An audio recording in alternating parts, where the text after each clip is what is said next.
This video is brought to you by patreon.com/worsttake. Get access to exclusive live streams and Discord servers, on-screen shoutouts, and early access to some videos when you join now. Help make sure that we can continue to make content like this by supporting the Patreon. Links are in the description down below.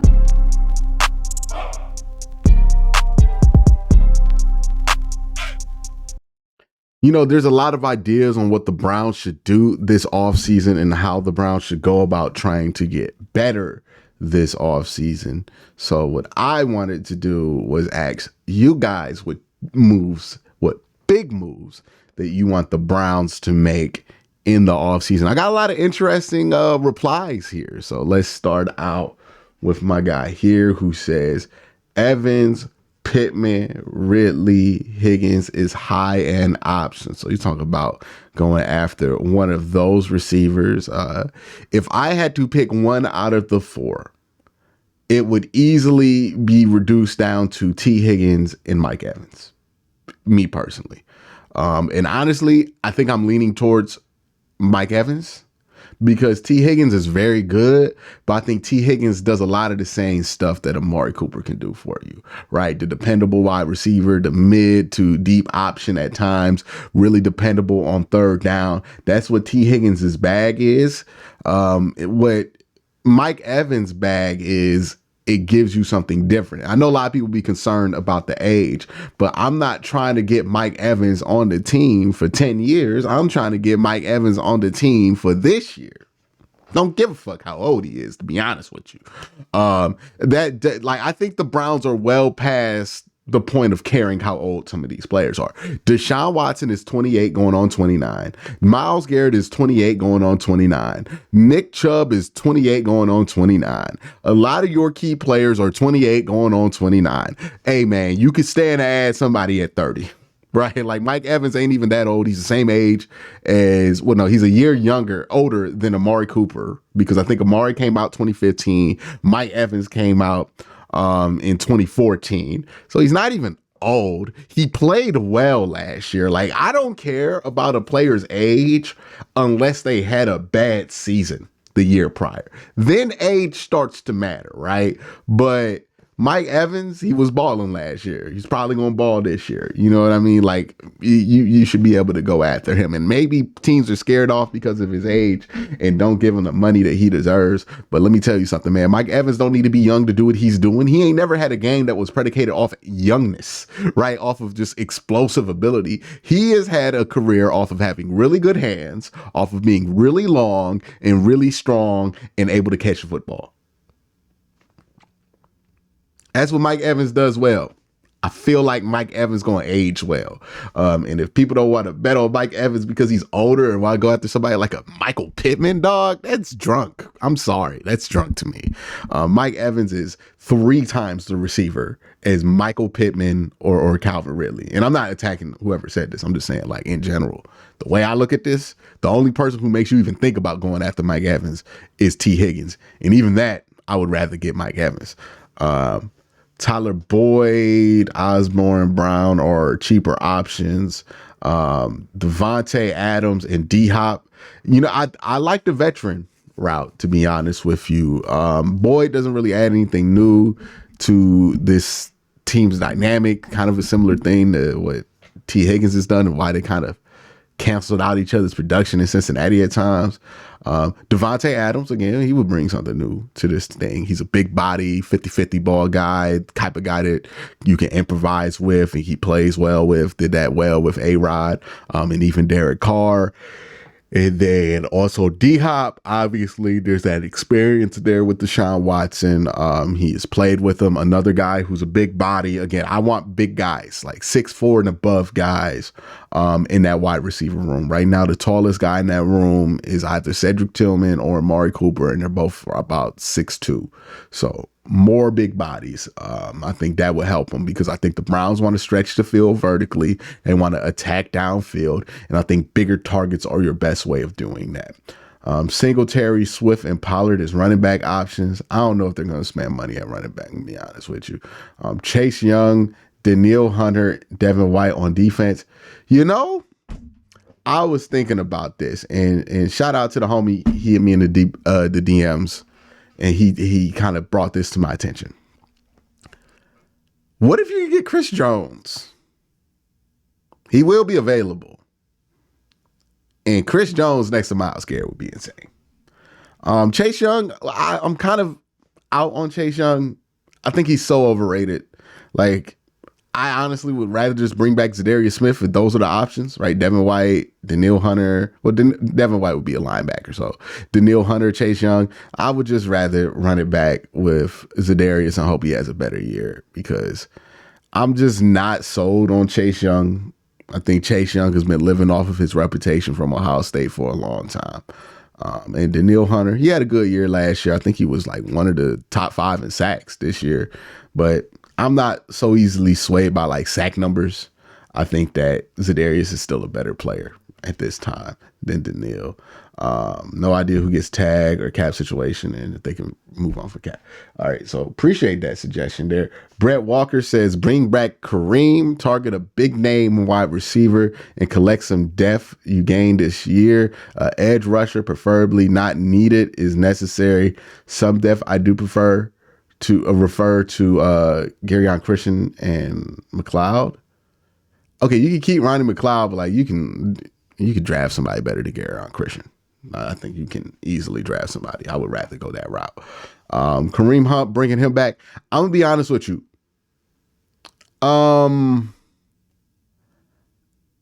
I would always keep Kareem at the top of my mind if the Browns were to get somebody in case of an emergency. Kareem's always good to bring in.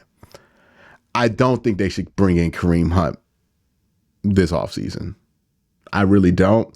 And the reason is you're trying to change how you attack the run game. You're trying to run out of the gun more often. And you've already identified that Kareem Hunt's not a fit for that. So why bring him back? Like, if you're trying to shake up this run game a little bit, I would think you're trying to shake up personnel. You're not going to cut Jerome Ford. You just drafted him 2 years ago. So Kareem's kind of the odd man out, in my opinion. Like, if they're going to keep 3 backs, we know Jerome's going to be one of them. We know Nick Chubb's going to be the other one. I think that Kareem's the odd man out and the one that they think they can upgrade from. Because while Kareem did good in short yardage and goal line packages, he really was not that great of a running back everywhere else. Like, he averaged 3 yards a carry. That's not a good number at all.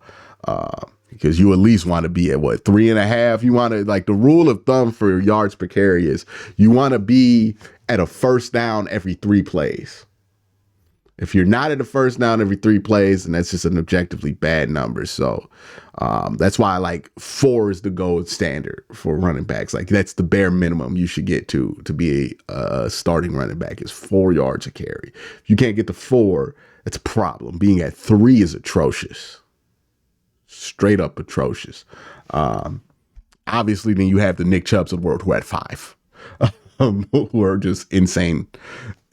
Cleveland BCG says 2 wide receivers, inside linebacker Josie Jewell, running back Zach Moss or Antonio Gibson. Trade. I don't know if the Browns are going to go after a running back in free agency. I kind of stated that. I don't know. I don't know about this one. Curtis Samuel. I feel like this is getting real cute. You're not getting much bigger at wide receiver. I wouldn't be the biggest fan in the world of this. Honestly, I trust AB, but me personally, I would like the team to get bigger at wide receiver. Jerome Ford for MVP says sign the fastest, best wide receiver on the market, or wide receiver that can just catch consistently. I don't think fast is really that high on the priority list. They got fast wide receivers. They got Marquise Goodwin. They got Elijah Moore. They got enough fast. They need size. Like, honestly, they really need size. Like, this wide receiver room is lacking size. And the reason they're not able to create explosive plays isn't because the receivers are slow. It's because their receivers are small. And you can't get them down to get the ball to them downfield unless you throw like the most absolute perfect pass. And it's asking for a margin of error at quarterback. That's just a little bit ridiculous at this point. And yeah, you can make the argument Deshaun should be able to do that. And he's paid $230 million, but you also got to be practical. If you don't think that that's a reasonable thing that he could do, regardless of what you feel like he should be able to do, then you shouldn't put that person in position to do it if you're trying to be successful. Like, that just comes down to it. And I think they got enough fast receivers. They need some bigger receivers. Trade for another D-Hop. Yeah, I would be down for this. I don't think it would be that expensive. And I think D-Hop has that built-in chemistry with Deshaun Watson. I think that'd be a great idea for this team going forward. My guy Spike Wilson says Darius Leonard if the price is right. Why? Seriously, why do you want Darius Leonard? I get it. Darius Leonard was a really big name for a couple of years. But you look at what Darius Leonard has done. He goes to the Eagles, and I don't know if he was the problem. He wasn't the problem, right? Matt Patricia was clearly identified as the problem in Philly. But damn, Darius Leonard wasn't no solution either. They were the worst defense in the NFL since he got there. And then he got let go for the Colts before that, which suggests to me that they don't think he's very good anymore. And also, like, what Darius Leonard would want to play Mike. I'm sorry, but JOK is getting Mike. So what are we really doing here with Darius Leonard? Like, I think this is the place for JOK to take control of that linebacker room. And if that's the case, you can't bring in a veteran like Darius Leonard to compete with him in that role. Like, that's JOK's role. You gotta let him grow into that.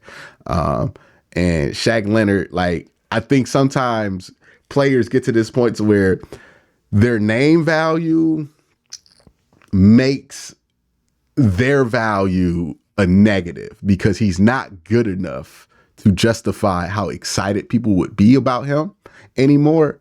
And that could lead to problems because then people want you to play a worse player than what you are already playing on the field. And Darius Leonard, like, he's not a difference maker anymore. If he was, then the Eagles wouldn't have got bounced like 4 games in a row like they did at the end of the season because the defense stunk. Mike Wax says, get Diggs or Mike Evans. Now, if you get Stephon Diggs, if the Browns got Stephon Diggs or Mike Evans, I will be doing cartwheels live for like 10 hours straight because that would be huge. There are 2 moves the Browns could do that I don't think is very realistic, but if the Browns were able to do it, I would be over the moon excited. Mike Evans or Chris Jones. You get one of those 2 guys, I'm partying until September. Like, straight up, I'm partying till September because that's a huge day. My guy John says not hire Kellen Moore. I don't know if I have enough of an opinion about Kellen Moore to not want him or to want him. I think his resume is interesting. There's some things in there where it's like, hey, it felt like he kind of underperformed a bit with Justin Herbert and he kind of underperformed with Dak, and then Dak plays in 2023 and has one of his best seasons of his career. I don't know how much that had to do with Kellen Moore. Like, I could see how somebody could look at Kellen Moore and feel like he's Luke Walton. Like, he got a lot of credit early in his career, but now he's not really justifying it.